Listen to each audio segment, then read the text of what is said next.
Good evening, everyone. Good evening. Welcome to Hey. another Love and Flow TV episode. This is, I believe, number four, right? Number four, season three. So I am one of your hosts, Kimberly Winborn, and I'll pass the mic over to my other hosts to introduce themselves. Dion, oh, you are muted. Let me unmute you. All right. Dion, Kimberly. Okay. Hi. I'm Kimberly McGee, and I am the owner of the management firm, also Fusion Online, and one of the co-hosts here of Love and Flow. I'm super excited about our topic tonight, so I'm ready to get going.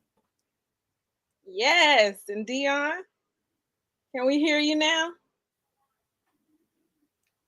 All right, well, we'll get Dion straight. We have an exciting topic tonight. I am excited about it because it's something that I never really thought about before.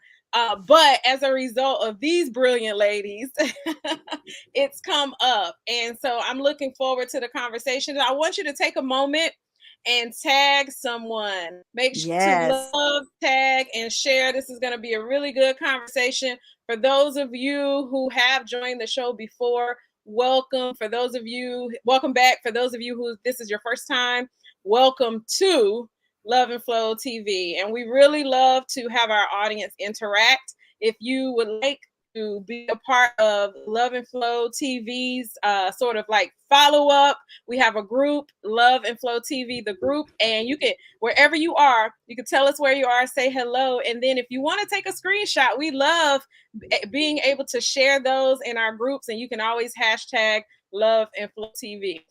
So welcome everyone. Dion, how are you doing? Is your sound back? We might have to do something different with Dion. So we'll be right back with her. Isn't it just like technology? We run through everything and I know what is up with that, but so we are excited to be here. Kimberly, can you go yes. ahead and open us up and pray? Absolutely. Yeah, I would love to do that. Thank you. So we're just going to pray. We like to always, we are women of faith. I think, let me say that first and foremost. Our faith is so important to us here at Love and Flow. And so we always want to make sure that that trickles down into not just our lives, but also this show. So we're just going to pray and give God recognition. So God, we just thank you right now we just honor you this morning. Y'all know I'm ready for church, right? We just honor you tonight, Lord. We thank you for the talent that you have given us, the gifts. I also ask that you bless everyone that is watching, either if it's on the replay, right here live. God, we just ask that you pray for, and we pray for our nation. We pray that you cover us, even in the middle of a pandemic. And God, we just thank you that our flow will continue to reach those who are lost. Open up conversation where love can actually flow and we can receive each other with grace and mercy. In Jesus' name, amen. Amen. Amen. So I don't know if we can hear Dion yet or not, but we can do one more test and then Okay, she we're may going to have do to one more go test. out. We're going to do a quick test, you all. But while we're doing that test, go ahead and share the broadcast, and then also be a part of it. Go ahead and get yourself in a position to be a Mm-hmm. part of it. So let's see Yeah, if we can hear Dion. so we can hear our girl. Dion, are you there? It says you are muted. So if you could if on your end, if you could hit unmute, it says you're muted. Okay, can y'all hear me? Yes, there you Yay! go. Awesome I don't sauce. know what just happened. Yeah, Oh my God, it just technology, kept honey. saying that I was muted. The host had me Yeah. muted or something. But anywho, Tell us who I'm you back. are. Y'all, so I am life coach Dion Selby. I am newly on with Monarch Mortgage as a loan officer. So I do some work within the community with lending, financial literacy, and personal development with life coaching. So I'm excited to be here tonight. Sorry for all the technical issues, but I'm here. Yay. And we are so glad to have you here. Not a problem at all. Not a Yeah. problem at all. So tonight's show, we already did our prayer. We want to talk about code switching. And so, Dion, if you could share with us a little bit about why this subject came up in our meeting. Yeah. So, actually, I don't know about you guys, but this is like one of those topics that actually can be in so many different situations because of our different backgrounds, because of our different upbringings, and different environments that that we are in from time to time, that code switching can come up. So, yeah, this has always been such a good topic for me because I know that personally I've been in some of these situations. I don't know about you ladies, but I grew up in a predominantly I went to a predominantly white high school and I went to a predominantly white college. So I had these situations that I was in sometimes where I felt like I needed to code switch. So that's why I think it's just one of those subjects that's just really good to talk about, because whether we're in personal settings, social settings, family settings, even with some workplace settings, I think code switching definitely comes up. Absolutely. Yeah. So yeah, I mean, right off the top of my mind, some of the code switching that comes into play for me, especially dealing with what that I can think of, that dealing with some of the celebrities right now, is Mm-hmm. Ketanji Brown Jackson. You know what I mean? Mm-hmm. Because she has a white husband. Mm-hmm. You got Kamala Harris. She has a white husband. So why do you guys think that it is now that we're starting to see more black women dating outside their races? Yeah, and one of the things I think would be good too if you break down code switching like just a little bit, because like I said, I had not necessarily ever heard that term. And Mm-hmm. so Okay. for those who never heard the term, we get so much education on this show. I think this was the show where I heard in our one of our meetings gaslighting for the first time Yeah. months and months Yeah. and months ago. So if you could share what that means between you and Kimberly, and then we can continue the conversation so we can educate. Yeah, I think that's actually a little bit of what we're talking about now, because we talked about earlier about being so specific with grammar and Yes. technical terms, and being really spot on with the correct way of saying things. But yeah, code switching is like whenever you feel as though you have to adapt or change yourself a little bit to adapt or to adjust to the environment or the situation that you're in. So maybe if you guys in the audience can tell us, that are watching, have you ever had any situations with code switching, or what code switching means to you? Let us know in the chat, what code switching actually means to you, because it can mean different things. Mm-hmm. There's a technical definition for it, Yeah. but it really can be described in different ways. So Yeah. that's kind of what my take of code switching is. Like anytime that you kind of have to adjust or change, or you feel like you have to change yourself to Mhm. adapt or change to the environment. Yeah. I think one of the things about code switching is really dealing with dialect style, and then also what registers, like you said, Dion, in terms Mm-hmm. of atmosphere.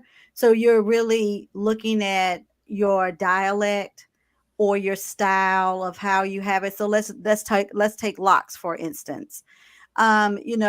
Some people, or natural hair, what we call natural hair, right?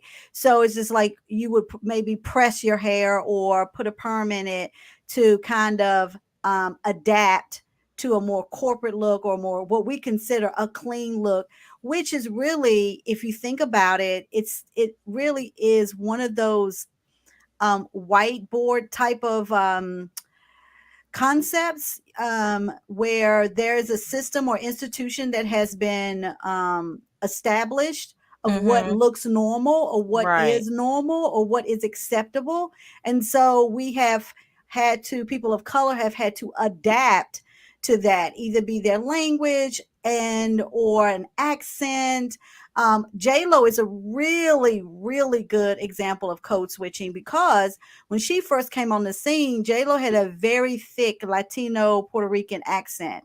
And she has worked really hard and she's talked about this in her past interviews. She has worked hard to kind of get away from some of that very thick Puerto Rican style, because it was holding her back in some of her accepting different acting roles. So I think, as an actor, in corporate America, even in music, I think music is probably one of the best places where code switching is really not acceptable, and people will call you out for being unauthentic.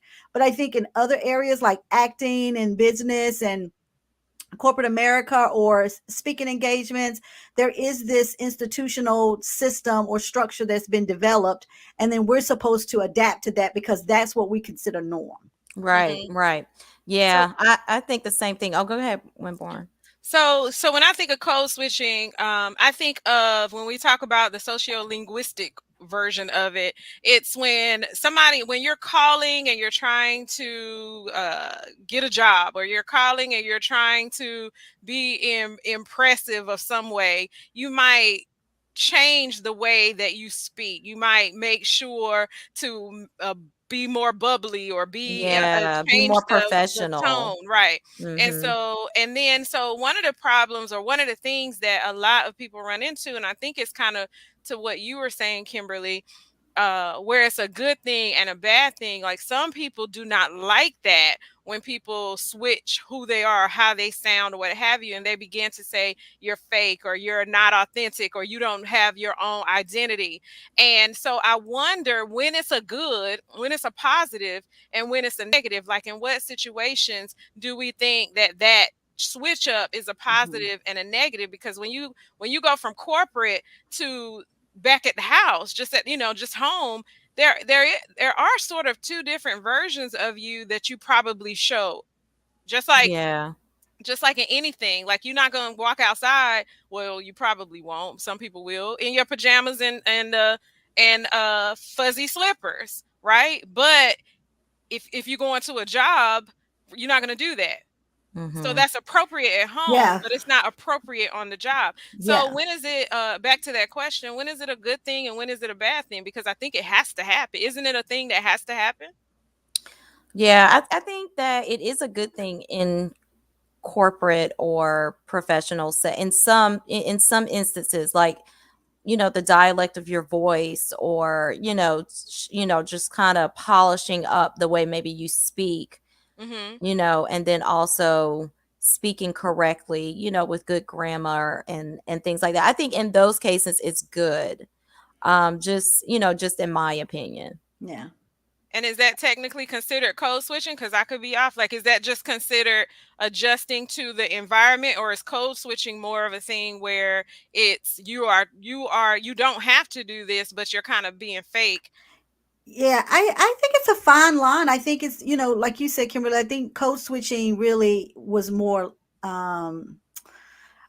really about the dialect of one's voice or language, Mm-hmm. and the linguistics of our voices. But I think now socially, people have become more opt to talk about their issues that they've had in the workforce, particularly dealing with corporate America, and how they have been made to feel like their natural hair is not acceptable, or their style of dress, or if they were more ethnic colored clothing or style of clothing, it's not considered acceptable. So I think from that perspective, it is one of those things. And I think when you deal with the stage and stage presence, and you can get boxed in as an actor, or you Mm-hmm. only fit this one because your voice sounds a certain way, or your accent is so thick. I mean, we see this for Eastern Indians. Many times people say, I can't understand their dialect. And so, which still is one of those things that people like, why do Eastern Indians are always on the phone when you can't understand their dialects? I think, you've had some Eastern Indians that I've had that I know, they really work on their accents. Like, they really work hard to try to be what we consider more Americana in their pronunciation and how they are received, even in changing their names. I Mm-hmm. mean, Yeah. you look at Africans and people who have more ethnic names, or their names are more attached to their nationality, they become Henry instead of Hassan, right? Mm-hmm. Or they become, Ralph instead of Rahondo, or, so Mhm. I think that's where the code switching really becomes in depth. Mhm. And where I had a friend of mine, his name was Hassan, and everybody called him Harry. And I'm like, that's not his name. His name is Hassan. And I called him Harry. Hassan. Where And did it it, get it here? That's Well, but that's they amazing. did, interesting. But but you know that what's interesting about that is that I think a lot of times, so that particular thing, I think a lot of times happens because people can't pronounce or don't pronounce their name right one way. mhm. And then so when I think about my nail tech, for instance, I always say when they say, "Oh, my name is Tanya or something." I'm like, is that your real name? Like, what is your real name? And then they'll say it's like, something. I can't think of a name. And I'm like, oh, well, why don't you just go by your real name? And so I wondered, like, is that is that code switching, or is that just cultural? You know what I mean? Like, to the I think it's degree of code that. And when we switching. go Yeah, back I think to, that's code switching. and when I we Yeah. think go that's code switching, yeah. and then and so that's a more positive, like, I guess to them it is, like, positive. It's something that they feel like in order to fit in somehow, then it works for them. Yeah. But And, let's go back to the question, which was, why are we seeing more women of color finding partnership outside of their race, and is that considered code switching? So do we think, audience and people in the audience, do we think that that is considered code switching, and if so, how and why do you think that? So, But we've ladies, got yeah, one I wanted comment. to. Oh, okay, We go got one ahead.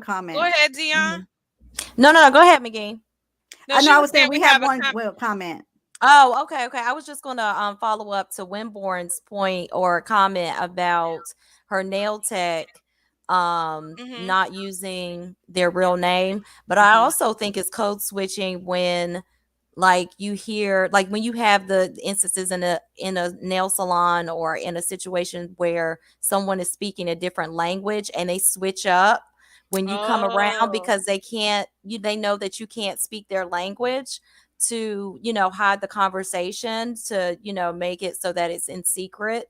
So mm-hmm, that's also code switching, like you're mm, changing your dialect or you're changing your language so that you can better speak or have a conversation in private without me being able to Well, understand it. I disagree, I can't. Dion. I disagree with that. I think that I think because that's code I'm gonna tell switching. you something. I don't see that as code switching. I see as them being comfortable using their natural dialect, their natural Mm-hmm, Okay. tongue, their Okay. natural native. Because I have a lot of friends from Senegal, and when Uh-huh. they get around each other, it's a natural, it's just a natural feel for them to speak either French or I think they speak Senegalian and uh-huh, French because they were colonized by the French. So I Mhm. think when they get around each other, and that's one of the reasons why I wanted to learn French, is because most of my friends are from that region and they speak French, and I Mhm. think it's a natural dialect. For me, I'm more comfortable when I'm speaking with my friends. I'm going to be who I am, but I'm Mhm. also 50 yeah. some years old, so I've learned to be comfortable in my own skin, right? Yeah, I see what you're saying. I'm saying more in a case like if we're all if you know that that person can also speak English Mm-hmm. But if they're speaking to and you are someone of their own nationality, why not speak their own native tongue? well, because if we're all having a conversation, why would you switch the language just because that other person has come around now that can speak, you know what I'm saying? The other language that I can't speak. So Mm-hmm. now you all are having a conversation without me when I know that Hmm. you all can speak English. Right. Is just what my point is that I think that that is where the code switching comes in. But I do see what you're saying. I think it kind of goes with the good and the bad of that, even that particular example. But I do see what you're saying too. Well, let's define code switching and we'll get back to that question too. And we have a comment that I want to share. So, both in popular usage and in sociolinguistics, the name code switching is sometimes used to refer to switching among dialects, styles, or registers.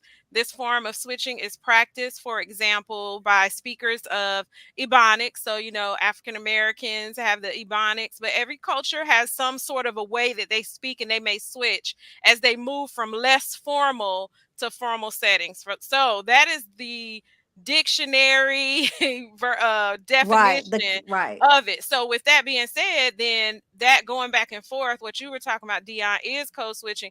But I think it's also, and this is the question that I asked Tara. Thank you for bringing that back up. Is code switching supposedly negative? That's what we were asking, Tara. So what do you think? Like, I would love to hear. We would love rather to hear what you all have to say about whether you think that's changing back and forth from dialect, registers, all of that. In Dion's situation, where she was talking about, do you think that that's a positive or a negative? Where Kimberly was saying they're just, averting back to their own language, and that's normal. Is it positive or negative when, I think, for to your point, Dion, you're saying when you know that I speak English and then you doing my nails, you speaking to me in English, and then all of a sudden you go to Maylene beside me Exactly. and Mhm. begin to, and then Exactly. you both looking at my nails, then it's like, oh, what you It's like, you okay, talking about? Are what you are you talking talk about? what you talk about? Right. Oh, So what you talk about now? is that a positive or is that a negative? And then You Yeah. Tatoon said, "Hi, ladies. Hi, Tatoon. I hope I'm Hey saying your name Tatum. Yeah. Hi. correctly. Interesting code of term, I'd say. In my French world, oh, that's funny. Code And switching. that's one of my friends, so That's that's why that's why I'm Oh, learning that's it. who you were French. thinking So of. code switching is someone that changes their opinion on someone, more like a two-faced person. Okay, that's a different definition of it, and I can see how that would be code, considered that way.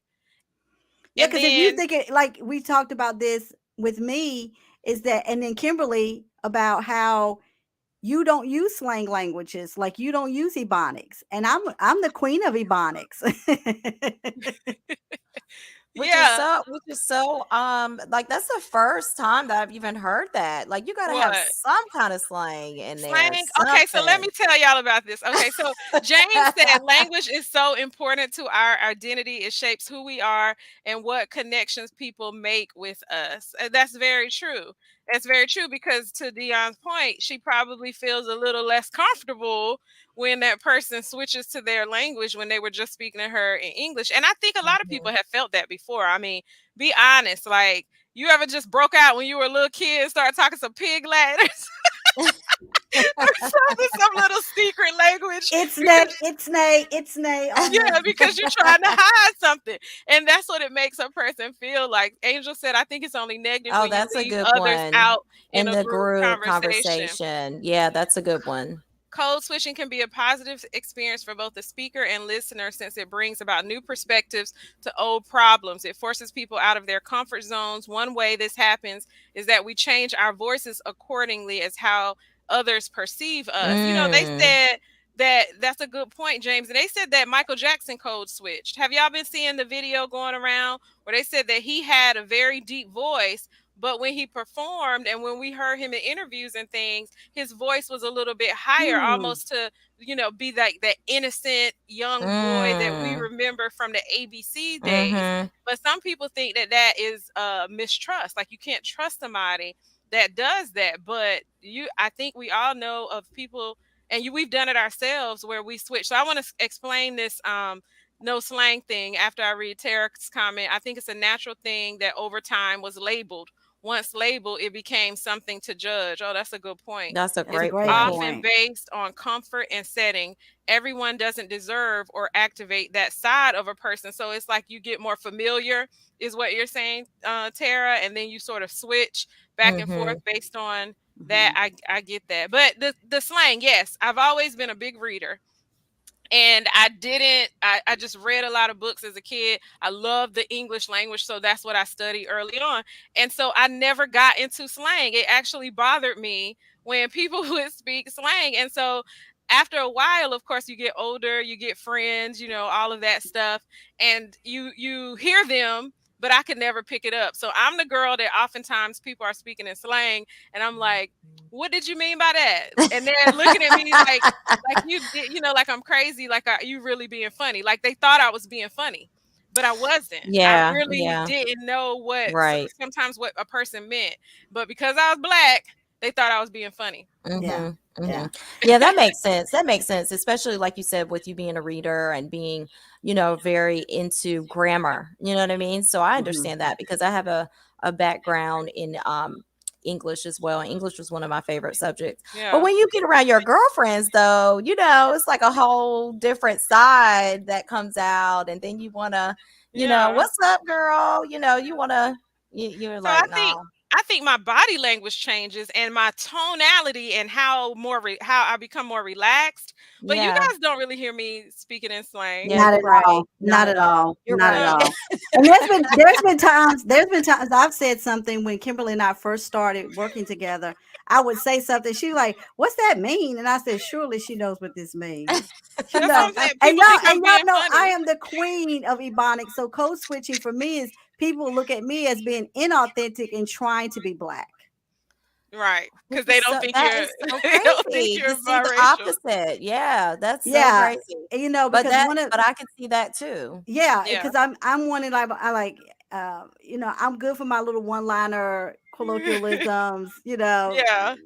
I'm good to slide those things in there, and I think that's one of the things that I've never really heard Kimberly use slang, but I use slang all the time. Yeah, but I Man, think it okay. One of also my has to favorites do is with what you say. One of my favorites is what you say. If Like, somebody says do something, y'all I but say you that all the remember time. What you say? What you do you say? remember What you when you say? had us do that TikTok? I was like, you was Yes. like, you said who said that or something, and I sounded so crazy. If y'all go back and watch our video yeah. reel, It's Love so and Flow, proper. It's like, who said I was like, Yeah, that? who yeah. said that? Who Like said And that? yeah, I yeah. sounded And crazy. one of the things that my girlfriends, she said she got this from me is I always go, if I look good or I'm ready, I go, she She ready, and then ready. she ready, and then now I have some of my white girlfriends, they'll be like, she ready. But they don't say it like we do. They go, she ready. So I I think said, this is a no, good. you gotta say, she ready. She So She look at ready. them ready. code She switching. ready. Now they're Anyway, now I'm they're the probably ones crazy. code switching. Yeah. Yes, and I think, Hmm. Tara made a great point here. It's okay to change the tone. It's a problem to change character and integrity. You don't necessarily Mm. talk to a 5-year-old like an adult. And Hmm. I think Yeah. that a lot of times people think you're code switching just because you're more comfortable. Back to an earlier point, I think that James made. You may be a little bit more comfortable with one person, or Tara might have made that one too, than another. So you're more yourself, you're more relaxed. And I Mhm. think in relationships, so let's go to relationships. We code switch in relationships because sometimes I think the women, we feel like it's some other stuff happening other than code switching, like as far as people showing up the representative. But however, do you guys think that we code switch in relationships? Because when you first meet a person, are you all the time, a lot of people, are you all the time truly giving your 100% real everything, like right up front? And so, like, to the comments and then back to you ladies. So Angel said, I don't think Michael Jackson was comfortable with himself, so he is more understandable. Hmm. Okay, Hmm. and then Tutun said it's the same way for us when we come across our people and become relaxed. That was Mhm. one of the Right. cultural things. Yeah, And yeah. then my half has gotten me speak Ebonics. I didn't even know. It's Yeah. like your other half. I guess she's saying like her Her husband, or husband, yeah, yeah, got her her speaking husband's Ebonics. American. Her husband's American, yeah. I want to hear her speak Ebonics, in her French accent. It's I think it's hilarious. It's hilarious. Cheryl said, I think that will depend. That I think, and it's an emoji. I don't know what that is. That it will depends on the context of the conversation. If you are speaking negatively about someone that is present in the room, and that it is definitely a negative. Yeah, Yeah. I agree. Hmm. So, okay, the question of relationships. You guys can grab that. Okay, so this one you're talking about the why are we seeing more Women, women yeah, of Do color no, not find this one. oh You know what? We yeah, never we did. never never talked about acted. it. Yeah, Okay, yeah. so those who are in the audience, why do you think we are seeing more women of color finding partnership outside of their race? Is that considered code switching? Yeah. And then the other Yeah. question that I just brought up was, do we code switch in relationships? I, Yeah, I mean, I think that it's all about, I mean, we have to admit that I mean, it's even if you're trying to be as authentic of a person as you can be, you're trying to be completely natural, you're trying to really be yourself and be honest, you still have to somewhat set a or give a first impression. You know what I mean? So Hmm. you're still trying to be your best, your best self, which may not be your true self all the time, Yeah. but you're trying to at least be your best self. So I would prefer, of course, someone to be their authentic self and to be honestly who they are. But I do think that we probably have a little bit of code switching, for that first couple of dates to make a first impression. You want to, you're trying to make a first impression on that person. Yeah.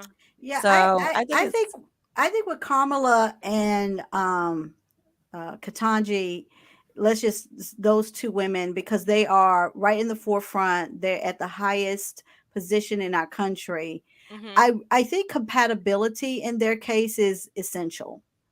yeah. Now, I don't want to get into the politics of why I think they were chosen by Biden because their husband was white, but that's another story. That's how I feel about it.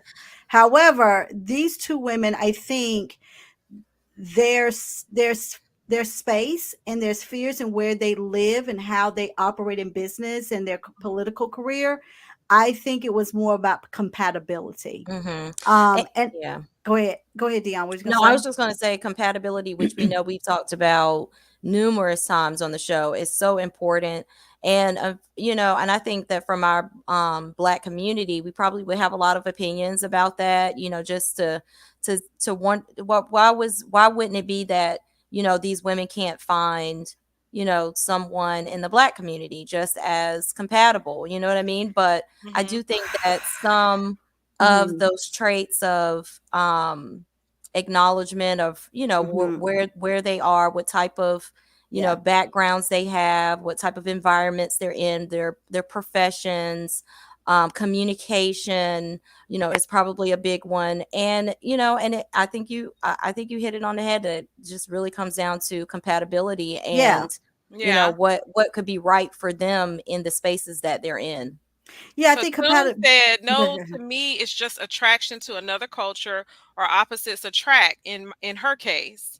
And then Yeah. Angel said, I don't think interracial relationships is code switching. The increase could be because it's more accepted. And then Hmm. Al said, you find partners within a proximity of where you spend your time. There are very few black men at Harvard. That was That's what something that we had talked about. the A lot of Yeah. spaces that you're a lot, in. Yeah. yeah, Yep. the spaces that you in, Yeah. you end Hmm. up with the people that are in those Yeah. spaces. Kimberly, Yep.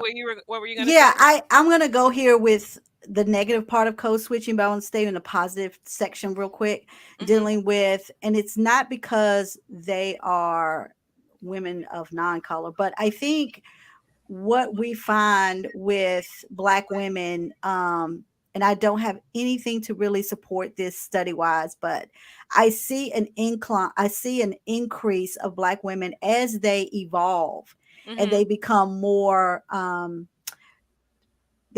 power players. I feel like that their compatibility to men really has nothing to do with one's race, but I think that black women, and I'm going to just say black women, I think black women really look at quality in terms of what this partner brings to the table versus, and I could be wrong. So, my brothers, go ahead, you can go in where I think sometimes black men have this distorted image of a white woman and her position in society. She's supposed to be the elite of what a woman looks like in terms of beauty. But I do feel like black women, when they do date outside of their race, it's more about the quality of what he brings to the table versus he's this white man and he's supposed to be the elite of sexiness, or I think it's the concept of ideas. That being said, we can see the Kardashians, they code switch, and their code switching is intentional. It's very obvious that they are more attracted to black men. They really, I call them culture vultures, really, because they really try to adapt it to the black community. And I think when it comes to relationships, as long as you're true to yourself and you understand the world you're adapting into, but then also be sensitive enough not to clone that as some kind of caricature of what it means to be black. or this kind of caricature of idea of I'm with a black man, so I'm supposed to look this way. I'm with a black man Yeah. because I'm supposed to act this way, and I'm supposed to do this way, and I'm supposed to tan my face, and I'm supposed to look a certain way. That is code switching. But if you're true to who you are and your culture, and then you're dating someone outside of that, and you're true to that, I think that that is genuine and is very authentic. Yeah, let's go to cultural code switching. And in this moment, let me say that we are missing our fourth, Kenya Mm-hmm. Thompson. She was not available last minute to make it, and she's not feeling as great as she would like Mm-hmm. to. So we're sending out prayers and love to our co-host Kenya Thompson. Mm-hmm. And this is a subject that was brought up because of the fact that she is Black in America, but she's Haitian, Mm-hmm. and that is a different sort of a culture. And so we wanted her to really dive into that cultural code switching and really expand on her experience. But we could share just what we've talked about just a little bit, and then maybe on another show we can have her come to really truly share that on a deeper level. But she was just saying she was taught to have a pride in being Black. You know, Haiti fought for their independence, gained that very on. And so there's a pride there that we don't often always see among African Americans versus Haitian Americans, or and the other Black experience in America. That was one of the things that we talked about. And so code switching within her home, so she had to confront what her parents expected for her as a Haitian American Mm-hmm. versus, just her being herself, her understanding who she was and growing into her own identity, and how that ended up causing an identity crisis in many scenarios. So we'll have to let her come back and share that. But I did want to highlight that topic and her story is so dynamic, and something I think many of us, when we heard it, we hadn't really Mm-hmm. thought about that before, right? Well, And so Yeah. I have, Yeah. because I've had to fight for my identity being biracial, no, I mean, and we hadn't thought about the Black, like she looks Black, she is oh Black, yeah, the Haitian, and how their experience might be different. Then that's what I mm-hmm. meant, not Yeah, the, yeah, yeah, yeah, yeah. yeah, that's what I meant. I think that's something that I think even African Americans struggle with, that whole generational misunderstanding of what it means to be Black too in Yeah. America, right?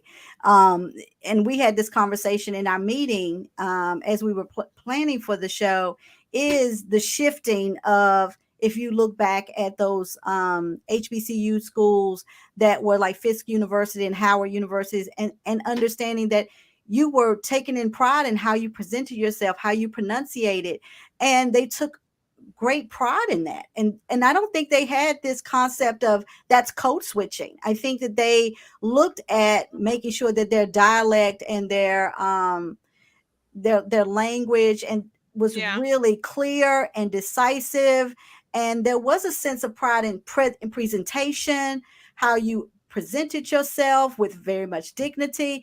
And you see that at the turn of the century with African Americans, and then you see another shift during the civil rights movement where it was about the afro, and it was about taking position of your African pride. So I think I think it's a generational misunderstanding, like you were saying, Kimberly.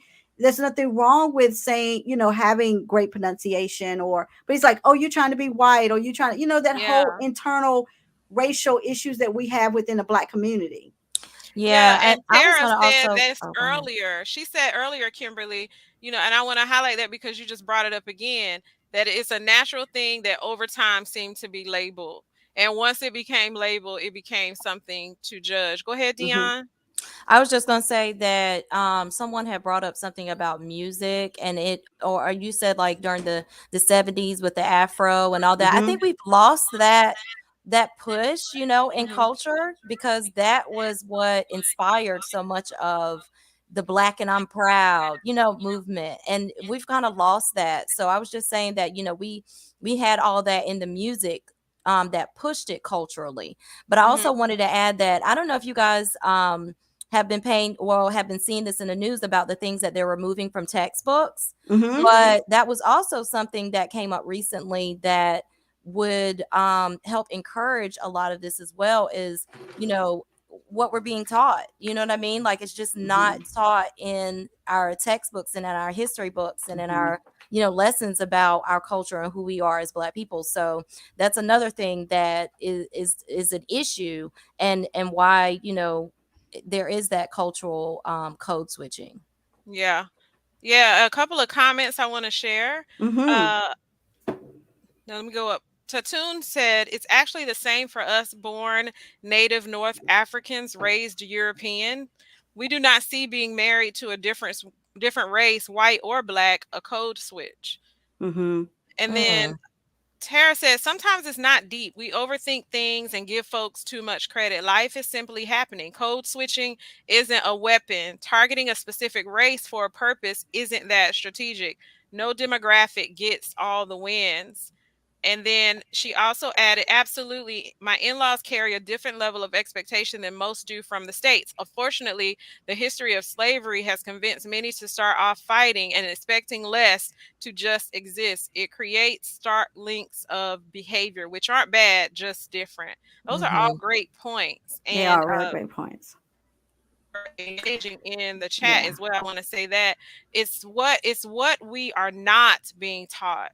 And that's really key, because I think that's one of the conversations that we had too. What is what we are not being taught that's causing us to have prejudices Mhm. and causing Mhm. us to, hate on others, and causing us to look at things separately, and just so many different things that turns into not having the pride, like we were just talking about a moment ago, that we could have. And so, Kimberly, you had shared a quote by Michelle Obama from Becoming.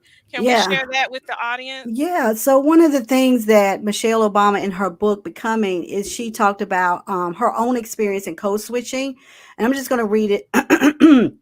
She talked about that the whole white girl in her neighborhood, and explaining how code switching can become a feature in her career. And she said it doesn't matter where you get to in the pecking order. For many people of color, code switching will be a president reality. And she realizes, as a black woman speaking, relaying to her own experiences, that she had to code switch. And I think that's one of the things, is feeling obligated to let go of some of who you are as an ethnic group or your nationality to fit in. I think that's the problem with code switching. I think it's okay if you're adapting and wanting to expand your reach with different ethnic groups. Like, my friends are diverse, so I want to pick up French, and I speak a little Swahili because I've got friends from Nigeria, and my godchildren are Nigerian. So I'm learning to enrich my community and my life. But if it's going to affect, or I'm not going to be accepted, I think that's one of the things that Kenya had talked about, is acceptance within her own Haitian community, but then also in her professional field in television, and how, Mhm. she talks about that, and that's her story to tell, but just Yeah. not being accepted. Oprah Winfrey talked about one time when she shaved all of her hair because a perm had destroyed it, and she had to shave it, and it was very shortcut, and at that time that was unacceptable. Well, why is that unacceptable? Who set the standard? So I Mhm. think Yeah. when we talk about who sets the standard Mm-hmm. of what is acceptable, that's the problem with our society and our institutions. Yeah. Yeah, yeah, I can definitely relate to that. I know that when I started, you know, climbing the ladder in leadership, you know, I definitely thought that my hair needed to be straight. It needed to be relaxed. It needed to be able to have a more corporate look. But, you know, just a few years ago, I like shaved all my hair off, you know, did the brush cut because I wanted to you know, embrace and go into my acceptance of who I really am and embrace my natural hair. So, yeah, I definitely had that experience. Yeah, I think it's good. And I think, back to Tara's point and what I think we've been saying throughout the show, like, being who we are in certain settings is going to be different than in other settings. And so Mm. there's the code switching thing. It's a natural thing. It's not always a negative, but I think, to also our point, while there are also the positives and the expectation, the expected code switching, there's also the negative when you are losing yourself, your identity, you're not being authentic because you're trying to fit into some sort of a mold, which means you're missing something else in another area that you might need to do some work Yeah, on. some And soul so searching. some soul searching. Yeah, I think that's what it all boils Yeah. down to. Yeah, I And love I, what. I think we need to be gracious to each other too when Yeah. we see we don't know what people have to do to get to the top. Like you said, Dion, I think it's a struggle. We've talked about this on the show many, many times, about race and just culture and understanding. But I think see ourselves when we see each other progress Mhm. or evolve, and yeah, they don't look like what they used to, or they've decided to take on a new meaning of life. I think we ought to be gracious and say that's not selling out. That's not forsaking your nationality or your ethnic group or your community. I think it's evolution, and I think it's a way to definitely change the Mhm. system. I think that, the more people of color, the more people of ethnic backgrounds and nationalities, I think it will become more inclusive. And then that infrastructure of our institutions can crumble and come down, and then we can say that is acceptable. Without the crown law, women with locks or braids and stuff, that wasn't unacceptable. That was not considered acceptable presentation when working in the workforce. But I think now we see nurses with tattoos, and we see people, and it's like, oh, that's not professional. Well, what do we consider professional? That's an institution, right? That's an institutional mindset. So I think the Mm. more we accept and more become more inclusive, I think we'll see those shifts in what we consider code switching. Yeah. Yeah. And I noticed it when my mom gets around her family, her southern accent comes out Mm. strong. Also, we all have that phone voice when we need to handle business on the phone. Yeah, we were talking about that earlier. That's so Yeah. true. Yeah. I I know you can if I you know I dog. have it. I know I've done it. Yeah, like, "Hi, how are you?" You wanna pep up Yeah. a little bit and, actually turn on the 12 years of Mhm. high school and however many years of college and Yeah. act like.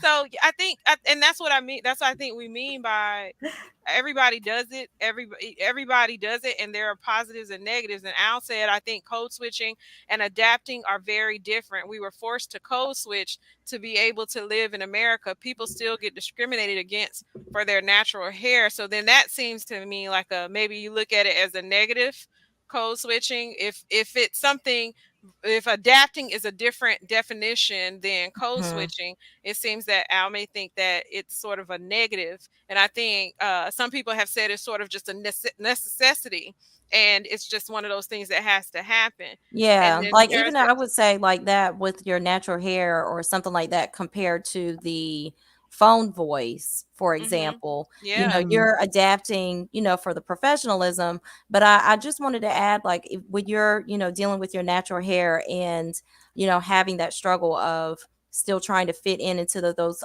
corporate environments, and to just really knowing that it's still also about your credentials, your credentials Mm-hmm. and your education, and really being true to what you bring to the table, and knowing that you can back up being there, that you know what I'm saying, like, you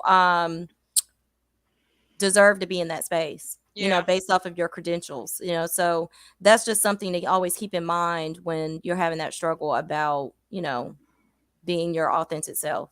Yeah. Yeah. I have loved this topic. Were you going to say something, Kimberly? I was going to say something when Dion talked about. I wanted to read something out of the Michelle Obama in the article that I read. It said it could manifest. She's talking about code switching with black women. It could manifest as a black woman removing her braids or changing her natural hairstyle before starting a new job, choosing to eat a sandwich at lunchtime rather than bringing a traditional food from home, or changing the tone of one's volume of their voice and using a different slang term. And I think that's where we talked about changing the system, right? Because if you are like, let's just say my friends from Senegal or who are African, they are going to they're going to fix their own natural foods, right? That you know, if it's plantains or whatever the case may be. And I think when you don't feel comfortable embracing who you are, that's the problem with code switching. But if someone feels like that's what they need to do right now to get in the door, even though I don't like it, I think it's then we should not judge that person. But Yeah. once they get to that place, they can change the culture of that company. If Mhm. you get more people in that space that look different and are different and speak different, then now you're changing a culture within the company. Yeah. And Yeah. you know what, Kimberly? I think that's so ignorant when people put people in certain boxes, like because you don't eat that way or do that thing, uh haven't had experience with that culture, it's nasty or it stinks or Mhm, whatever. mhm, I hate that. I have always hated that. Try it. You never know what you might like until you try it. And some of the best food that I have eaten in my life, what's American food? You know what I'm saying? So anyway, what some of the right, best food that I've had in my right. life has been from obviously other cultures. I love the food from other cultures, and so Mhm, it helps us to explore our horizon, our palette in so mhm, many different spaces when we're open to trying different things. So that's one of the things I hate. I know I went off on a tangent. The courage to be different is what makes us great. I feel like this is like the beginning of a wonderful speech, right? We mhm. all have our own unique stories, and that's what makes life so Yeah, beautiful, isn't it? You it can is. find love wherever you look, no matter your race or background, as long as those feelings align with yours. That's so good. That was I good. I want to I want to share a story when you talked about food. When we talked about Mhm. food, years ago in my one of my first corporate jobs, one of my friends had made me fufu, and fufu you have to eat with it's a stew and then it's starch. So you take it and you dip it in the stew and you eat it. And I had learned from them how to eat fufu, and I had taken it to work. And my boss, who was white, came down. He said that looks like dog food. Mm. And it took everything in me. And back then I had no grace. I was young, I was militant, and I was about to turn the table over. And I explained to him what it was and the region that it came from Africa, and my friends that I met in college, and blah, blah, blah. Mhm. And he said, that still looks like dog food to me. Mhm. And so I asked him, I said, what's your nationality? And he said he was German and Irish. Well, you know, I'm half Irish. And Mhm. then I said, well, if somebody saw Irish stew, they would think that that looked like dog food. Mhm. So, and then he was like, I said, because if you have Irish stew, you know, the roast beef, it peels away. There's bits and chunks of this and that. And I said, if you put it in a bowl, someone else looks at that and be like, I am not eating that. That looks like dog food. And I had to educate him at that time. Now, that wasn't the climate wasn't conducive for me to call him on the carpet, and there was no system in place for me to say what he said was racially insensitive, it was offensive. There was a good old boy system, right? That infrastructure. But as my point is, as we see things evolve and people change, now if he was to say that, you could go to HR and say that was insensitive, it was rude, it was disrespectful, and I did not appreciate that. Mhm. Right. And I So I think did. Yeah. it's Mm-hmm, also an opportunity to, educate, because Educate. to mm-hmm, your Yeah. point, you said, some people would say that Irish stew looks like dog food, and but mm-hmm, how would that make you feel if someone came up to you and said what you were eating looks mm-hmm, like dog food? That's not appropriate. And so you Yeah. might want to think about how you talk to people, and be considerate of others, mm-hmm. especially if you're trying to get from a different position than you are today in your Mm-hmm. life. And that's Yeah. it. Yeah. And then just move on. It's an opportunity to educate. And then someone says, a lot of times I don't want to answer the questions that white people have when I wear my hair a certain way or bring foods. So I assimilate for 8 hours. And that's the thing. Mm. That's a good It's word. good. That's good. Assimilate for 8 hours so that you're not putting yourself in those Mm. positions, which is sort of what we're talking about, that Mhm. Mhm. code Mhm. switching. And then Tattoon, Senegalese food is delicious. Bring me some. Bring me some. Yes. I know. I Okay. want to try it too. Vegetarian, that's all I need. Bring me some. And she said, that's just ignorance to me. Life is a Mhm. Yeah. journey, James said, which can only be traveled by opening up to new experience and information. Somebody get him Yeah.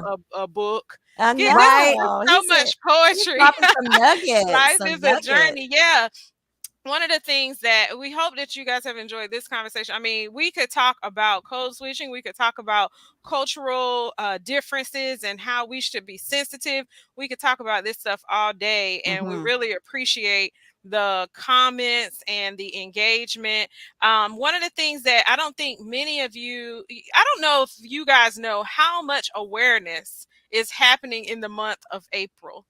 So many things, and we I just want to know. highlight a couple of things because it's so much that we could not share that list with you. Go Google it. But we do want to highlight some things that are really prominent and important, that we think are important things to really look into, research, and maybe even send your money and donations to for the month of April.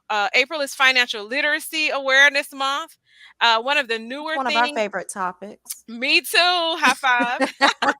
I've been doing shows all month long on the Collaboration Culture podcast focusing on finance. And Yes. it's been really exciting. But the International Black Women's History Month, that's something new. It started in Atlanta and it hadn't gotten as much exposure yet. But that is also the month of April, International Black Women's History Month. It is National Autism Awareness Month. And for those poets out there, it's National Poetry Month. I was actually highlighted by J. Dwayne Garnett. I said James J. Dwayne Garnett for Poetry Month because I'm an undercover poet, and so that was pretty cool. When he Congratulations. reached out, thank you. It is a National Sexual Assault Awareness Month. And so these are all things that we can look into, see how we can find out some information, get some stats, and also support some organizations that are working towards some of these causes. It's Stress Awareness Month, and then also Jazz Appreciation Awareness Month. So I Yes. know a great way to eliminate stress: play some jazz. Yes. Mhm. Can I throw a funny one in there, which I thought was Yes, National Cannabis Awareness Month? yes, that is on there. Oh, that's Y'all don't, right. It was because we just 420. we just That's celebrate, right. yeah, 420. That was Yeah. yesterday. So some of y'all celebrated 420 in a big way. Yeah, 420.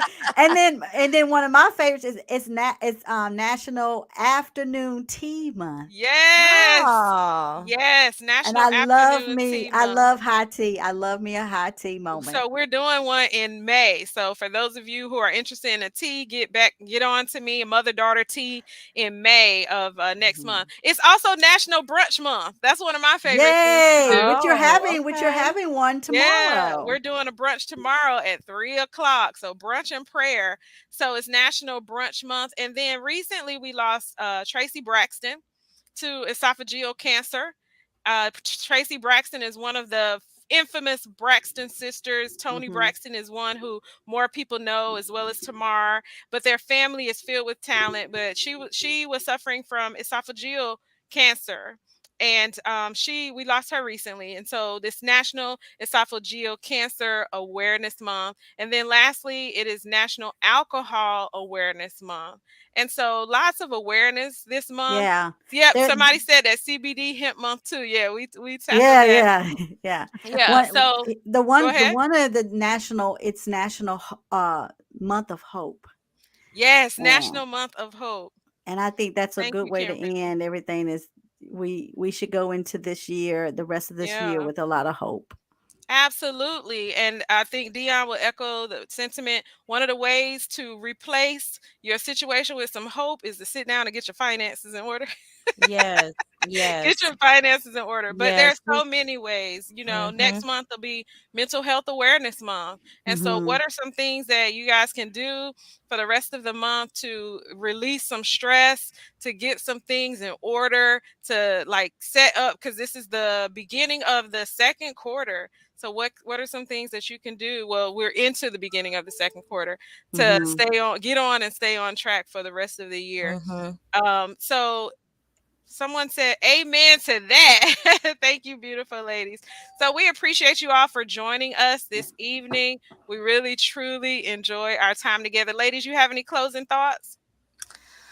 No, no. Tonight was a great show. I really loved the topics that we talked about. I think that, this is really, just important, topic just to kind of stay in the gist of, as we Yeah, are making changes, in our social settings, in our, work environments. Hmm. So yeah, Yeah. very important topic. I loved it. Yeah, yeah, I I just agree. I want to charge people to really think as we go into this midterm election year, to really consider their votes and what their platforms are, and their community. One of the things that when we talk about code switching, we're talking about changing our culture, is going to be how we vote.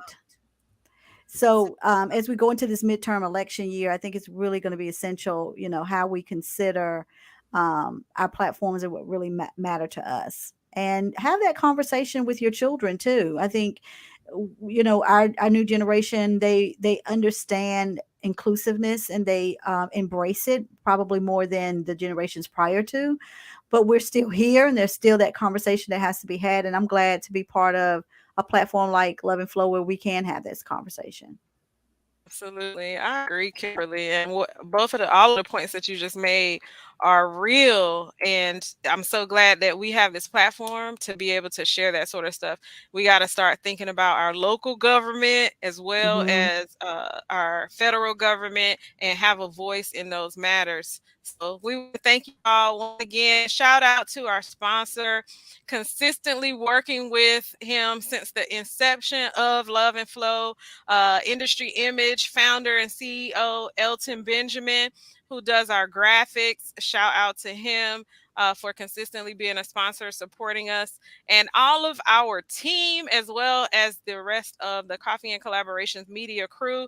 And once again, to our girl, our co host, Kenya Thompson, who could not make it this evening. We send love and prayers to her. You guys make sure to tune in next month. May 28th. You might as well go ahead and put it in your calendar. That's Put that right. weekly, that announcement a week ahead so you'll remind you to be there next week. But May 28th, mark your calendar, 7 o'clock p.m. We're going to have an amazing show. Once again, that is Memorial Day weekend. So tune in because I think we talked about having a lot of fun, right? Right, guys? Yeah. Yeah, Okay, a lot of let's fun. do Yeah. it. Yeah. So, We And stay ready. thanks to the viewers for yeah. coming out and sharing a whole hour with us, and Yes, having and that thanks for the Yes. conversation. comments. The comments were Yeah. really The awesome. comments were amazing. So Really thank you guys awesome. so much for coming and spending time with us. Yes, you all enjoy the rest of your evening. Follow us in Love and Flow TV group. Follow us on Love and Flow on Instagram, Facebook, and just follow us on Coffee and Collaborations Media and just see what we're up to. We love to engage you in our conversations and in what we have going on collectively and individually. Have a blessed, blessed evening. Good night, y'all.